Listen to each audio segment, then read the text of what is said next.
Okay, here we are back on the Deluxe project. It's a pretty exciting day today. I'm quite happy now, but I wasn't. I tried all sorts of things to try to strip the black paint off the existing brown toe legs. The brown toe legs under there looked very promising. But let's talk to the methods from, let's say, gentle to coarse. I got some great tips from the Facebook community, Vintage Fender Amplifiers, as I was asking what to do with this. Many of you suggested to use gaffer tape or duct tape to pull the black paint off, and that works to some extent. Here's the thing, this toe legs on the Brown Deluxe is very, very rough. So it's pretty challenging to get the tape to sit in these super tiny ditches. Also tried turtle wax. Turtle wax dries up pretty heavily. Use turtle wax on the buffing wheel and see if I could sort of buff the black paint off of there, because a buffing wheel is very soft and it will get into the small ditches. But I ended up having a lot of dry turtle wax and also dry buffing compound sitting on this part.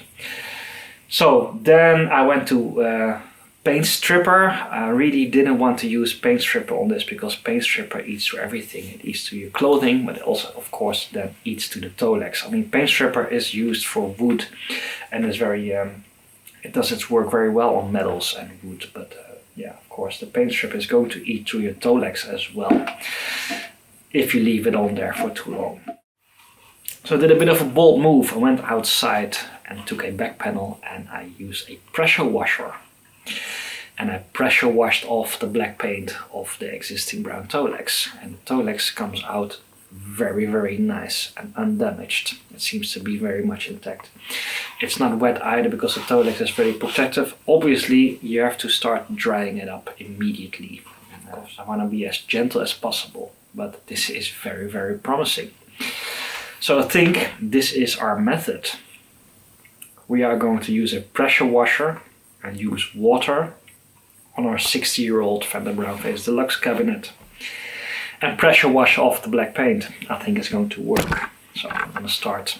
I'm going to leave that panel as it is. We might have to use a couple of small dissolvents still to remove the existing black paint. We're going to continue with this one. And then we have to see what we can do with our cabinet, because we have to be very protective. That's originality, and of course maybe we're gonna just tape everything up and make sure no water gets inside of this one. We still have to remove our front panel, our front baffle with this grill cloth, and then we can continue and see on that. Take a vacuum out all of the dust.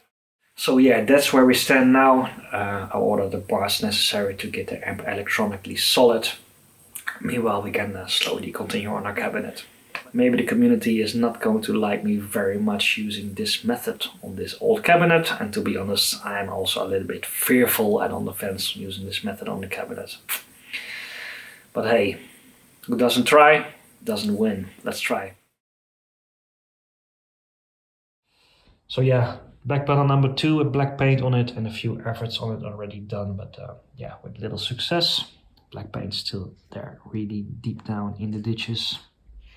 But look, if the back panel comes out like this after pressure washer, maybe use a couple of dissolvents to still work on those last bits. That's already pretty much in the realm of acceptable.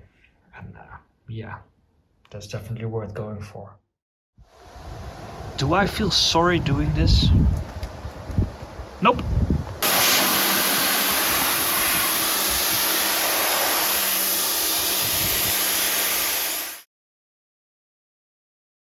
Now, my little Viola is inspecting the results. Here you see it in between.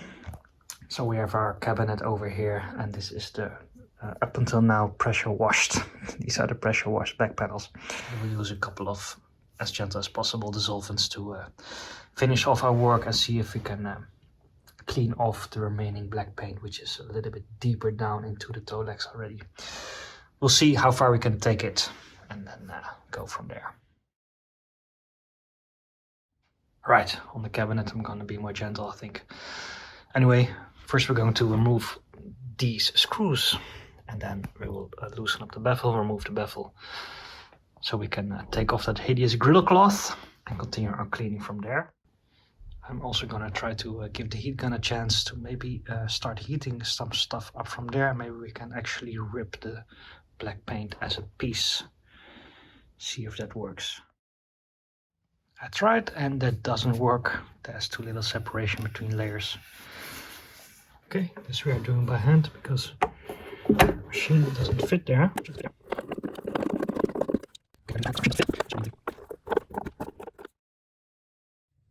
Okay, and here we have our bevel separated from the cabinet. I think it's in very, very good shape. So later we're going to carefully remove the staples, and then we can, once our new grill cloth comes in, we can attach the new grill cloth to this bevel, and I'll show you how to do that later. We're going to need a heat gun to first stretch our new grill cloth, so that way we'll loosen up our new grill cloth slightly, and once the temperature comes down, it will very nicely tighten up a little bit. You'll have a very nice and tight result. So that's for later.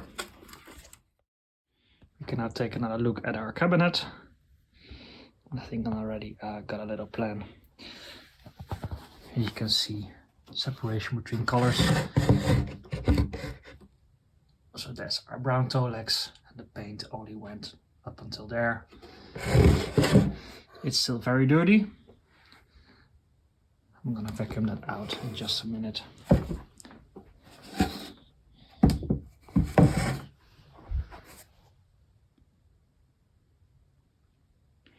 It's very, very beautiful.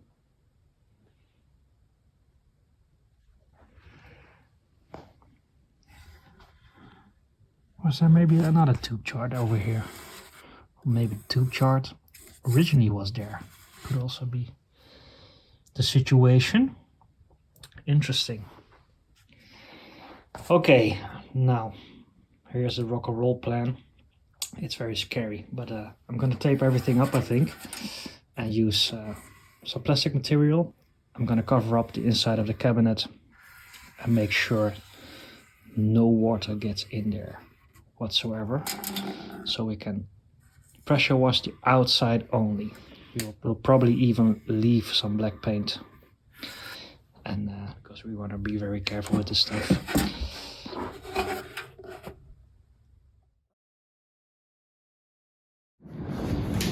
So here we are. I'm going to vacuum it. I'm going to be very gentle with the stuff using a nice fluffy bit.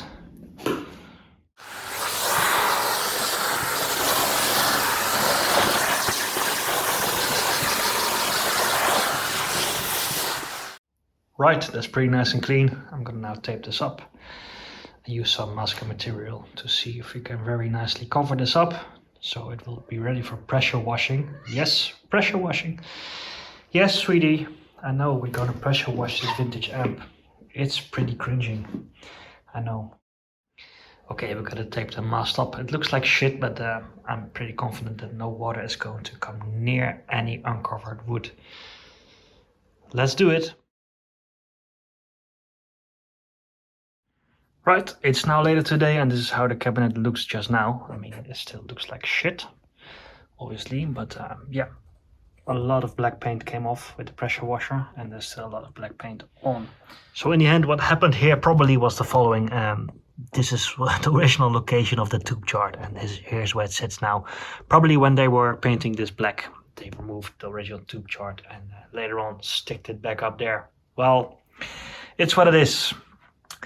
So this is how the cabinet looks now, and yeah, we have to continue our efforts with just easygoing methods, more easygoing methods. Those will be very time intensive, and we'll just see how far we can get it to, yeah, to get it nice and as original as possible again. If nothing works out, we can always consider maybe repainting this Tolex with leather paint, see if we can color match the original and just, yeah, restore it like that, but let's not think of those things just yet. Now, a way to remove the paint in a very gentle way is using a piece of duct tape. You stick it under, see if you can get it really down into those little ditches, and basically start ripping. You see? pretty nice method to get the paint off, but it's very, very time intensive, of course. You're going to a lot of paint and a lot of time, but it does work. So this is very cool little trick. Okay, now this is a result of 5 minutes of hard work. So yeah, this little section here, that's now cleaned up like that.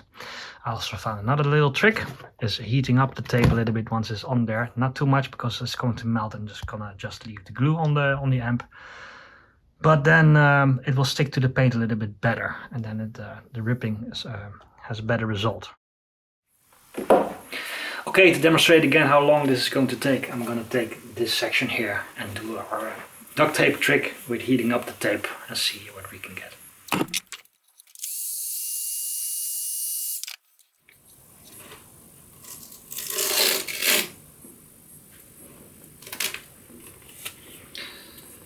Pretty nice. There's a lot of stuff coming off. So we're going to go ahead and just easily continue with this stuff. And it's going to take a long time, but I think it's worth it. It's ripping off the black paint in a non-damaging way. And yeah, under this pretty nice clean brown Tolex. It's going to be challenging to get all of the black paint off because sometimes the digits are just very steep, and probably at some places on the amp the black paint is a bit more strongly attached and it's going to be harder to get it off. But we can always resolve to our dissolvent methods. I think just taking a bit more time with this is worth it, because with this stuff, originality above everything, and that's gonna just take a little bit more time. Okay, after goofing around basically the whole day, and I finally start to see a method here that works. First we will degrease the amp properly, so it's really dry and sort of coarse in a way, and then the tape is going to stick a lot better. Then we do a tape method.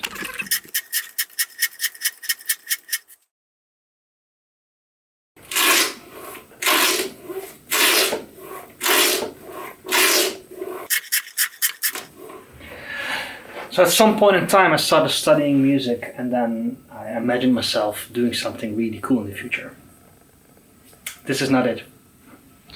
However, it is working, and I just have to take it really, really slow and do section by section, and yeah, maybe spend 1 hour of my day just doing this, having fun with the tape. But hey, what's coming from under it is pretty cool, I think. So you can see. Yeah, this is very tedious and endless, but the result is quite amazing. But yeah, this is very, very labor intensive. I'm now basically just trying to go to all of these tiny ditches and see if I can sort of detail this and get all the ditches clean. This took me half an hour, but yeah, the result is quite nice. So we'll just take it easy with this, and you know, I'm not in a hurry. We're just gonna try to clean the cabinet as good as possible. Now it's dinner time. What do you think? Huh?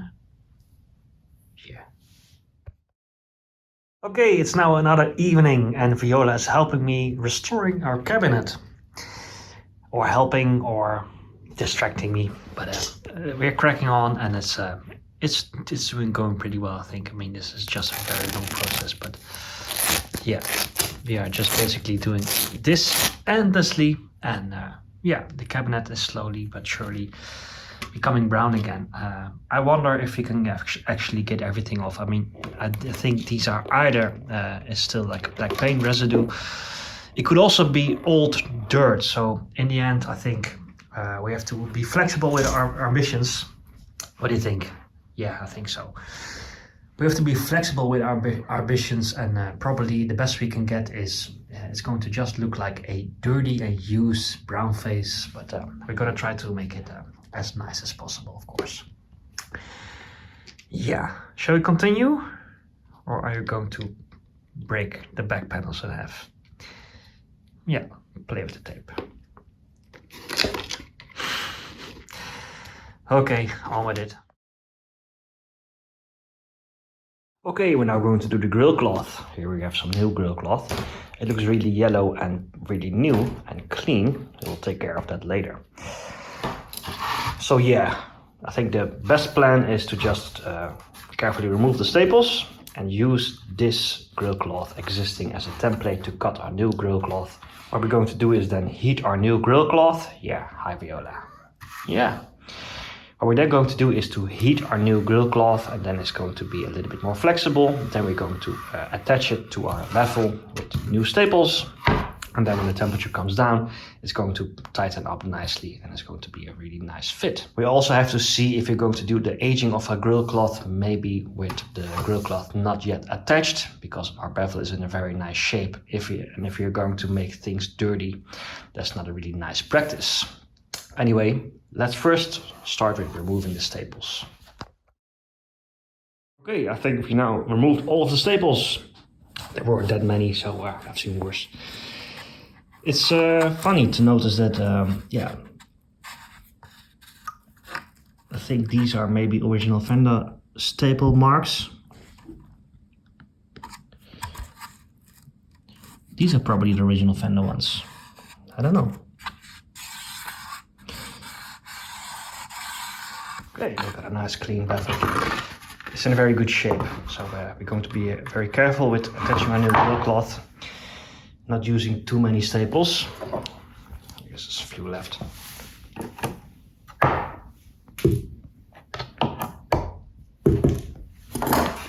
There we go. Now to indicate how a new grill cloth looks like, this is our replica amp, and yeah, this is a very clean grill cloth, obviously, but the amp is also clean, so it really matches the look. Let's take a look at our cabinet where we stand now. This is our original cabinet, and yeah, I'm still working on this. It's going to be fine, I think. It's not going to be perfect, but it's going to turn out nice, and it's going to look like an old and used amp. There's a slight color difference there. Anyway, what we're going to try to achieve is to see if we can match the look of our grill cloth. I mean, it doesn't have to look damaged or super dirty or something, but we have to see if we can maybe slightly color stain it to match the look of our original cabinet, because it's going to be really weird if we have this cabinet and then a super clean grill cloth on it. That's definitely going to look a little bit too fake. So we're gonna see what we can do there. Here's the baffle inside of the cabinet without a grill cloth. Now luckily we have way too much of this stuff, so we definitely have some tolerance there. I think this is how we're going to cut it. Here's our old fake grill cloth, and then are you going to help? She's so adorable. And we're going to cut a piece of new grill cloth like this. Then we're going to cut another piece somewhere in the corner and use it as a sample to see what we can do with the color staining. Yeah. Are you going to help? Are you going to help us attach new grill cloth? Yeah, let's go. That would look something like this. I don't know if that's really nice. We have to do something with this. Yeah, let's do it. So we're starting with doing what we like best. That is make ourselves a nice espresso. We're gonna see what we can do with the coffee to color stain our grill cloth. I think if you look online on cool vintage Brownface Deluxes, the color is going to be a little bit more towards a cardboardy color. So this is super yellow, this is super cardboardy. Maybe it's cool if we can find something in between this. I think we need to do color first and dirt second. Okay, it's getting nice and messy here. I tried a couple of things, color staining, tried to get a sort of a matching color. Everything turns out really purple. So that's not working. This was like a mahogany color stain. I think I finally found something that is starting to work a bit, is cooking the stuff in coffee. And yeah, we're just gonna have to go ahead, make ourselves a bucket and see if we can drown this stuff. By using the temperature of the coffee, the color gets nicely into the fibers, I think. And if you look at the cabinet, this is now maybe starting to get in the realm of the acceptable color. It has to be a little bit darker, I think, but yeah, that takes time. Probably the only real method is using UV methods or something, but yeah, we're just gonna see if we can go ahead and make it as dark as we can. And yeah, it's looking nice and dull, I think. And it's starting to look a little bit closer to our cardboard kind of a color. And this is now our aged grill cloth. I made a lot of mess and did a lot of dirty stuff. I mean, coffee is not paint. You can turn coffee into a sort of a color stain by really cooking it in and really thickening it, so it's quite dirty. I think, I mean, I don't know, in the light you cannot really see this color, but it's nice and dull. It doesn't have a sheen anymore. It's not so yellow anymore. So I think this is an acceptable color to go on our cabinet. So we'll see how it turns out. Okay, to make it more workable, I'm gonna first use a heat gun and heat it up to make it more flexible. First we're going to take one short side, staple it down, then try to really stretch it, maybe by heating up again a little bit, and then take the other side and I'm gonna flip it around and heat it up some more.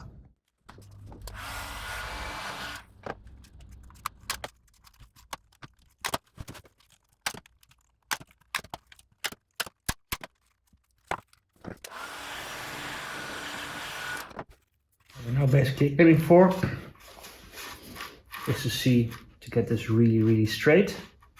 So we're going to just look at the pattern here and try to do it to the best of our abilities to make it straight here.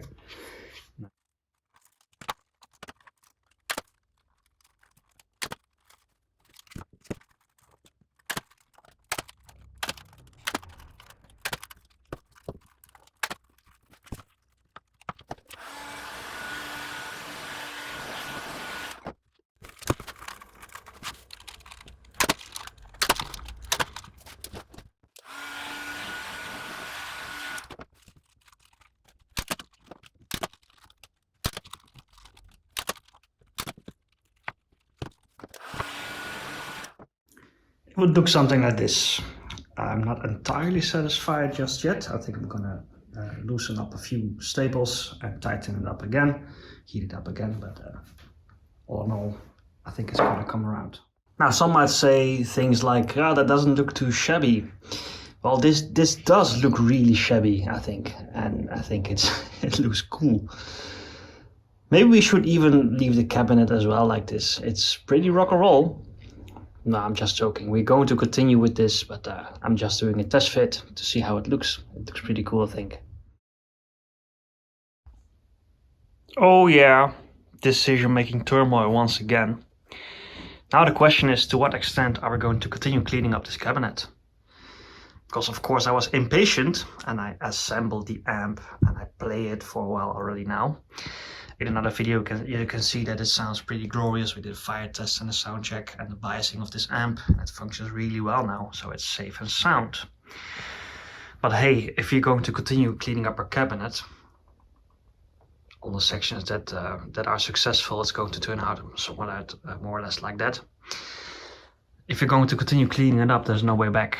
And the look that it has now is quite appealing to me, at least. So I don't know.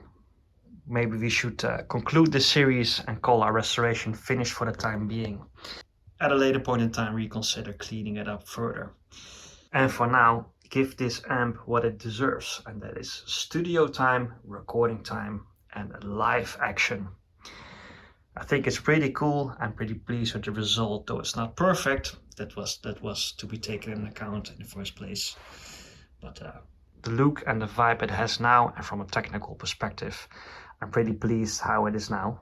And yeah, hopefully you enjoyed this series. There's one more part coming up where we're going to properly sound check demo, where I'll try to show this amp's sonic capabilities, because it's quite amazing. To my ears, this amp does really well in many guitar styles without compromise. It can really go from those super deep blackface cleans to the super dirty raw tweed deluxe style overdrives, as well as those super cool, gnarly, high mid-range Marshall kind of overdrives. So it's pretty amazing. And of course it has this sweet bias tremolo to die for. So it's pretty beautiful. Let me show you the back side one more time, which looks slightly goofy because the back panels are a little bit cleaner than the back of the amp overall. I mean, this side is still pretty much untouched, and this side was already undergoing some cleaning. Doesn't look too bad here, I think. Anyway, I'm running a blue Alnico speaker from an AC30 because it's, to my opinion, a very, very beautiful sounding speaker, and I wanted to be protective of that 1962 Oxford speaker. I did some A/B testing and the Oxford speaker sounded a little bit more MIDI, not necessarily bad, but I think the blue Alnico speaker is a pretty beautiful speaker for this amp, even though its rating is a little bit low. It's a 15 watt rated speaker and the amp is more or less 20. So that can get you into trouble if you stress the speaker a lot, but and I'm not so super scared of these things. I'm running the JJ6V6 output tubes, new ones that we put in the last time in there, the new ones that I put in the video, as well as a 5Y3 rectifier to compensate for the high net voltage. A downside of the 5Y3 rectifier is though that it is a little bit more saggy than the GC34. But it's also a little bit less noisy and it just performs a little bit better. It's a bit sweeter, I think. If we decide to go on with our restoration and make it cleaner, I'm gonna try to update on that and make another video where we're going to see how it all turns out. Yeah, I think we can leave the cabinet, let's say, let it pass for 80% finished and therefore perfect. So thank you very much for watching this. Hopefully you have enjoyed this video. Please leave a comment and let me know your thoughts. For now, take care, behave, and we will see each other soon. Have a great weekend, you all.